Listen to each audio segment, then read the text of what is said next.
గుంటూరు జిల్లా తెనాలి నియోజకవర్గంలో ఎన్టీఆర్ వర్ధంతి కార్యక్రమాన్ని నిర్వహించారు. మున్సిపల్ కార్యాలయం ఎదుట ఉన్న ఎన్టీఆర్ విగ్రహానికి ఎమ్మెల్సీ ఆలపాటి రాజేంద్ర ప్రసాద్ ఆధ్వర్యంలో నివాళులర్పించారు. సామాన్యుడికి రాజకీయాలు నేర్పిన మహానాయకుడు ఎన్టీఆర్ అని అన్నారు. పేదల సంక్షేమం కోసం అనేక సంస్కరణలు ప్రవేశపెట్టిన గొప్ప నేత ఎన్టీఆర్ అని కొనియాడారు. ₹2కే కేజీ బియ్యం, పెన్షన్ వంటి పథకాలతో పాలనకు కొత్త దిశ చూపారని తెలిపారు ఆలపాటి రాజేంద్ర ప్రసాద్.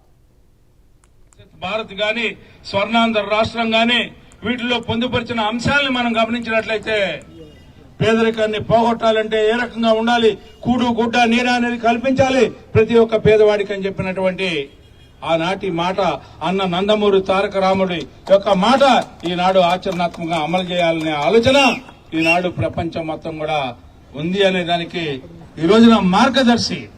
రాజకీయాల్ని ఏ రకంగా కలుషితమైన ఆ రాజకీయాల్ని ప్రక్షాళన చేయడానికి ఆనాడు ఎన్డీఏ కూటమిని ఏర్పరిచినటువంటి నాయకత్వం మంది అని చెప్పి మీ అందరికీ మనం చేస్తా ఉన్నాం. ఆ రకంగా 7 ఏళ్ల కాలంలో ఆయన తీసుకొచ్చిన సంస్కరణలు పాలనని మన ముంగిట్లోకి తీసుకొచ్చాడు. మండల వ్యవస్థలను తీసుకొచ్చి రాజకీయ రిజర్వేషన్లు 30% నుంచి ఇవాళ 50% అయిందంటే ఆయన పుణ్యమే అని చెప్పి మీకు మనం చేస్తా ఉన్నాం.